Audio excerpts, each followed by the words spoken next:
Welcome to Sparrow Falls, a refuge from the storms of life. When afflictions fall upon us, they often bring with them a host of other problems that compound the effect of their pain. Some of these difficulties are short-term, such as medical costs, lost time at work, funeral expenses, and such. Some difficulties are long-term. Some will last a lifetime. This is episode 4. If you'd like to stay up on what's happening at Sparrow Falls, subscribe to our newsletter and follow us on social media. You can find out more about that on our website at sparrowfalls.org. Now here's our host, Todd Schaefer. Affliction can bring disability, job change, the end of a career, the downsizing of a lifestyle, and the end of a relationship. There may be some roles and responsibilities that we must step down from, and many people who depend upon us can no longer expect from us what they once did. Affliction rarely comes to us as a singular difficulty. Affliction pulls behind it a cart full of collateral problems. Its manifest can include new limitations, losses, changes, dependencies, challenges, and other difficulties, like a snowball rolling downhill, getting bigger and bigger as it goes. Some of these problems sneak under our radar and wreak havoc in our lives, like a hidden rust or a rot. Afflictions can bring health problems, cognitive problems, relational problems, and of course, spiritual problems. It can take years to learn to cope with grief and trauma. We develop trust issues. We can lose our ability to function in normal society. World-shattering affliction can cause us to lose interest in the joys and dreams we once had. It can knock the wind out of our spirit. Some will quit their jobs, sell their houses, uproot themselves from a house they lived in most of their lives, moving away from the only community they've ever known. Some do this because of the affliction. Others do it because of the collateral damage that their affliction brings. Afflictions change us. We wonder if we'll ever return to normal, whatever that is. Maybe the change is permanent. Normal is gone from us forever, so we blindly feel our way to discover what this new normal will be. We know it's not what it is now. We're stuck indefinitely in a weird limbo between the old normal and the new normal. We wrestle with the will of God for us. Is this what He wants for us? Why did He allow this, and at this time, of all times? Was this His plan for us all along? Did He ordain this affliction for our good? When will we see the good? As we learn to live with the affliction, we also have to learn to live with the wider impact, the collateral damage that it brings into our lives. We know clearly the epicenter of our affliction, and so does everyone else. But how far the damage radius extends, only we know. This tandem cartload of limitations and losses contributes to the difficulties that we face, and they hinder our ability to find our new normal. People are often confused about why it's taking you so long to find your new normal. It's because they're only looking at the tip of the iceberg from afar. What they can't see is the monstrosity of the iceberg that is below the surface of the water. All those multitude of other problems that weigh us down, and that itself adds to the weight of our burden. It's no wonder we're so exhausted and our spirits are so drained. When people deal with affliction, they also have to deal with the cartloads of baggage that follow behind. I thank God for the Psalms of Lament. They show me that my pain and despair are not sin, are not weakness. It's part of the experience of God's people, and in that, there can be worship of God. I thank God for the book of Job. Job was a righteous man who knew the truth of God. Yet he cursed the day of his birth, and he longed for death. He questioned God. He defended himself when everyone around him thought he was in error and responsible for his own calamity. There is one book I wish was in the Bible, and I'm going to have to wait until I get to heaven to see if it's on the shelves in heaven's library to read it. It's the book of 2nd Job. The book of Job, 1st Job, gives us 7 verses that summarize God's blessing upon Job after all the evil he brought upon him. Job's health was restored. His wealth doubled from what he had lost. He had 10 more children, and his daughters were of legendary beauty.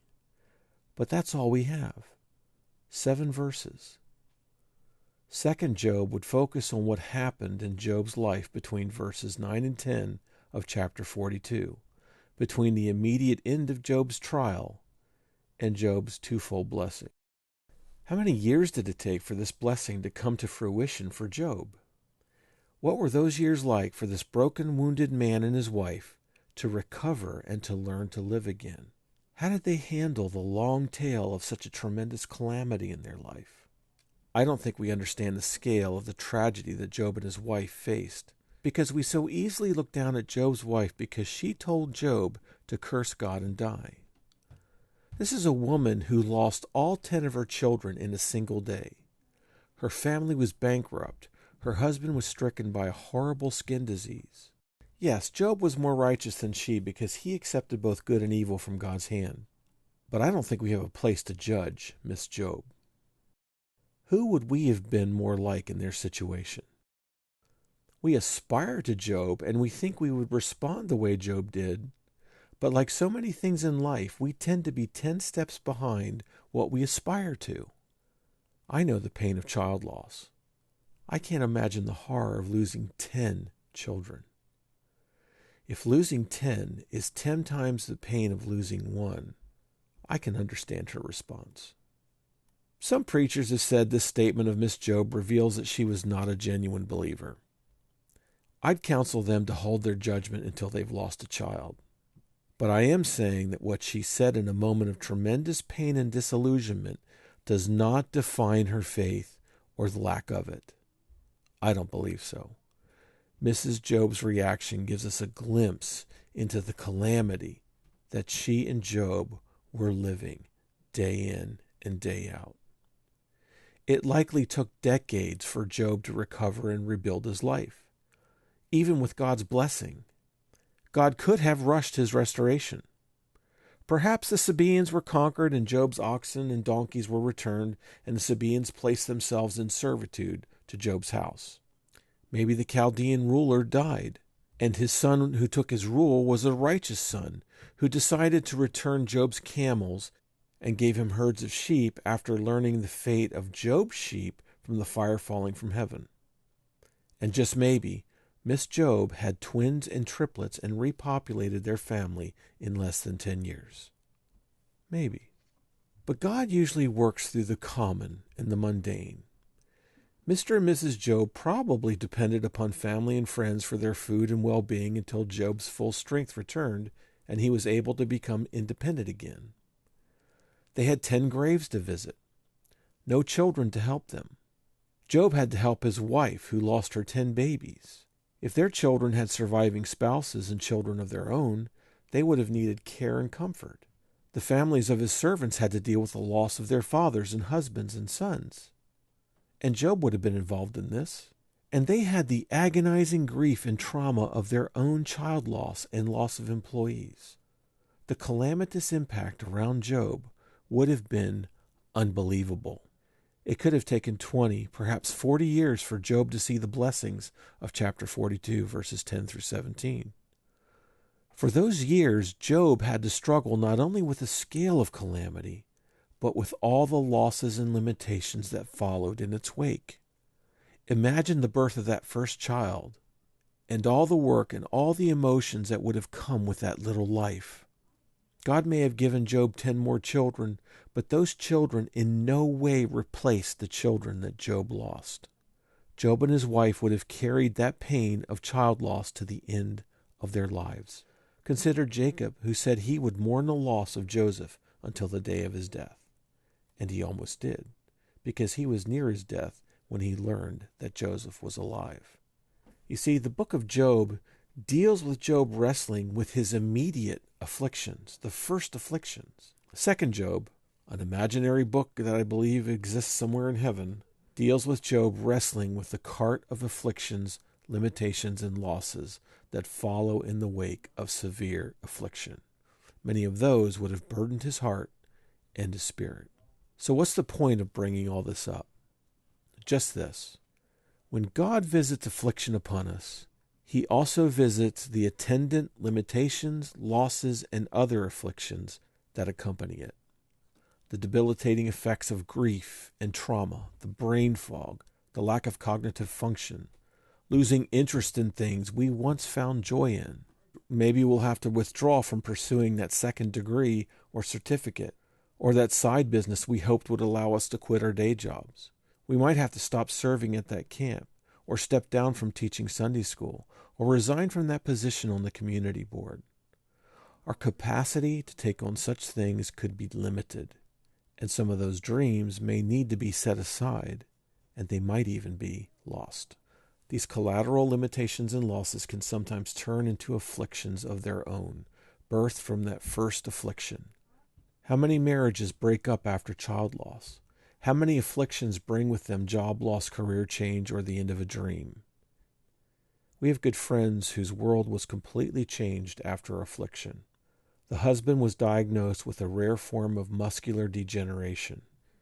He worked in computer technology, running cables and keeping computers functioning at a big business. In time, he had to take a desk job, and then that was too much. He had to leave his occupation, while his wife, who was a stay-at-home homeschooling mom, caring for their children, had to return to the workforce to be the sole breadwinner, while he took over the domestic duties of the home.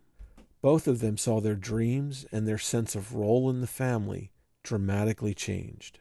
And as he continues to deteriorate, he won't be able to care for the home anymore, and he will need to be cared for until this disease takes his life. And to make matters worse, 2 of their 3 boys have since been diagnosed with the same rare disorder. Every part of their lives has been impacted by the limitations and loss brought on by this horrible disease. Losing a child not only brings grief and sorrow over the loss of that life, but it can inflict trauma. It can knock the wind out of your spirit or bring cardiac arrest to your soul.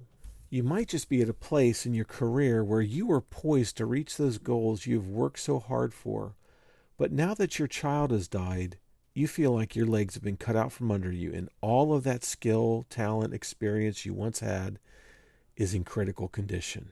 It's hard for you to even attend work meetings, much less contribute anything of value. This is what I experienced. Not only did I lose a son, I lost my brain and I lost my heart, and it's had an impact on my relationships, my roles, and my career. And by the time I recover, I fear I may be past my prime in life and unable to achieve those goals I once had. What is my response? The Lord gives, the Lord takes away. Blessed be the name of the Lord. If I can embrace the reality that the Lord took away my son, I need to extend that trust to God, to the other limitations and losses and afflictions in my life that have followed this greatest loss. The Lord gave me my son. He also gave me my skills and experience. He gave me my career, and I trust He gave me the goals I had for my life. What God gave, He can also take away. He can take them away one by one through a variety of unrelated means.